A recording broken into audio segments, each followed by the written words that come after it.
Tonight, potential Trojans visit campus. Plus, ping pong gets competitive. Stay tuned. Troy TrojanVision News starts now. From the High Definition Production Center of Troy University's Broadcast and Digital Network and Troy campuses around the world, this is Troy TrojanVision News. Hello and welcome to Troy TrojanVision News for November 10th, 2014. I'm Dustin Allen. And I'm Courtney Addison. Thank you for joining us this evening. Troy University Student Success Center is now officially named for the man who inspired its creation. On Saturday, Troy University officially dedicated Troy Student Success Center for former Troy Administrator Dr. John Smith. Smith served the university in a number of administrative positions for 20 years before retiring in July. Their university felt it was important to name the center for Smith because he was instrumental in its creation. It makes me proud to be a Trojan, number one, but it also makes me proud that this will serve other students to hopefully help them persist, hopefully add value to their education, not just in the classroom, but outside the classroom too. So for that, it makes me feel, I'm grateful, I feel joy, and I feel pride. Now, John Smith, I've known him for 50 years, and he's probably one of the most unselfish, student-focused people I've ever known. And so for us to recognize him, in effect, is a great honor for us. So we honor him, but it's an honor to this university to have his name attached in a permanent way to a facility like this. The John Smith Student Success Center is located in Eldridge Hall. Troy University welcomed a few fresh faces to campus this weekend at Trojan Day. Future students had the chance to meet and mingle with campus organizations and also see the Trojans play. Sarah Singletary was there for all the action. Saturday morning, Trojan Arena was filled with possible incoming students for Trojan Day. Campus organizations had tables set up around the concourse, hoping to grab students' attention. An organization chairman tells us what he hopes students gathered from his display. I hope they come and they understand that, hey, we're in charge of all the campus activities. We make campus fun, and the more involved you are, the better your college experience is going to be. Troy students and faculty kept the morning moving with an admissions presentation and campus tours. The main purpose of a Trojan Day is to give a lot of students their first experience of the Troy campus. For a lot of these students, it's the first time they're stepping onto the Troy property, and so we want to give them a good experience. With several colleges and universities across the state, students here today are facing a major decision. One high school senior tells us what makes Troy University stand out to her. I've been on a lot of campus tours, and so far, Troy has been like the one place that has felt like home to me. Like all the other universities, I kind of felt like uncomfortable, and now I'm here and I'm like, this is home. Like everyone's homey and everyone's like your friend and they'll talk to you. And I just feel really comfortable here, and I feel like I'd have a good college experience here. Sarah Singletary, Troy TrojanVision News. The next Trojan Day will be held in the spring. And it's not unusual to find Troy students killing time playing ping pong in the Trojan Center game room, but on Friday, lovers of the pastime took their skills to the competitive level. Clay Yeager gives us a look. The Troy intramural staff gave students the chance to participate in a different sport besides football, volleyball, and baseball. The staff held a ping pong tournament on Friday for students who are not as interested in the other sports. I think it helps them come out and not feel intimidated when they come to play a ping pong tournament and stuff, whereas they would if they were trying to play flag football or basketball or something. Although many players came to test their skills against other competitors and have fun, there were rewards that would go to the finalists. There's a book scholarship being given out tonight for the winner. There's also trophies given out. It's just a fun thing to do. And as for the reasons why students decided to come out and compete, I wanted to come out and test my skills, play a little bit against some competition like I have in the game room here on campus, and it's been fun so far. The scholarship, book scholarship. I thought I was pretty good at ping pong. Obviously not good as these guys. They're really good. Although the tournament was all fun and games, students took away different experiences. Meeting new people, playing against new people, it's a fun experience overall. I suggest everyone do it.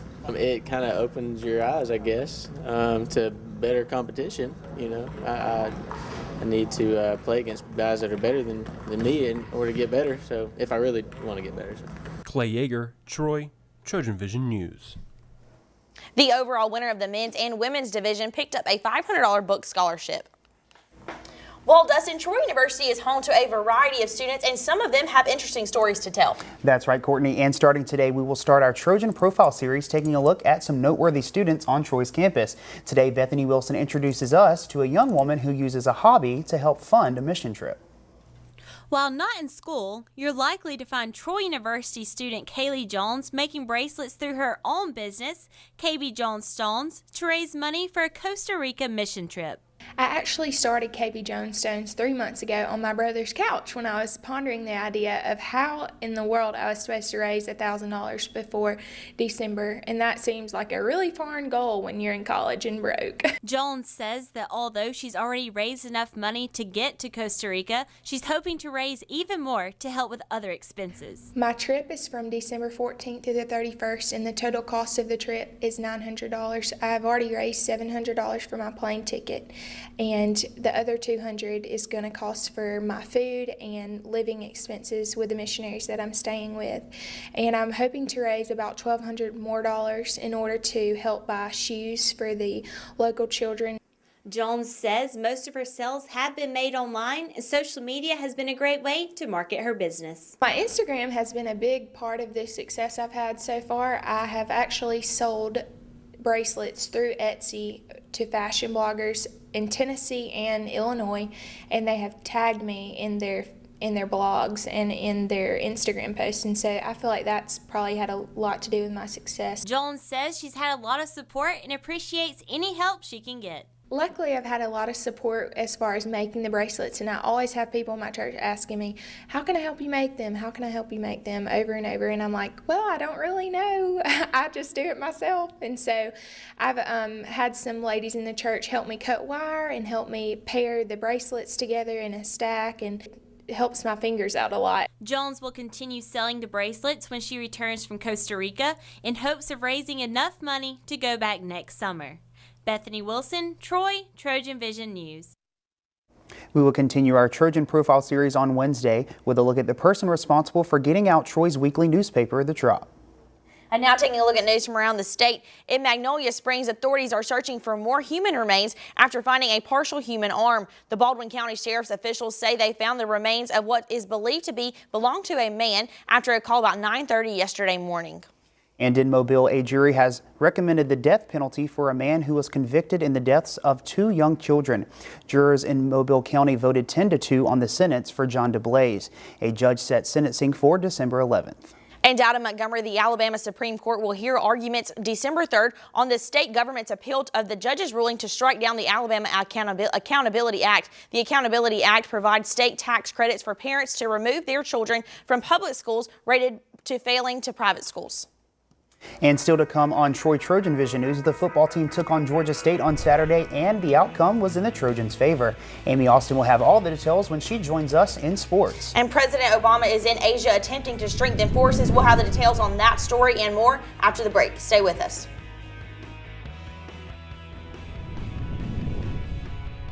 President Obama and Chinese leaders look for more areas of economic cooperation, while other issues still separate the two powers. I'm Craig Boswell at the White House. That story coming up. The warrior spirit, it's in there. Always has been. Now let it out and take the world by fire. Train well and learn what it means to be a Troy Trojan. Walk with confidence, conquer, claim territory, and climb ladders.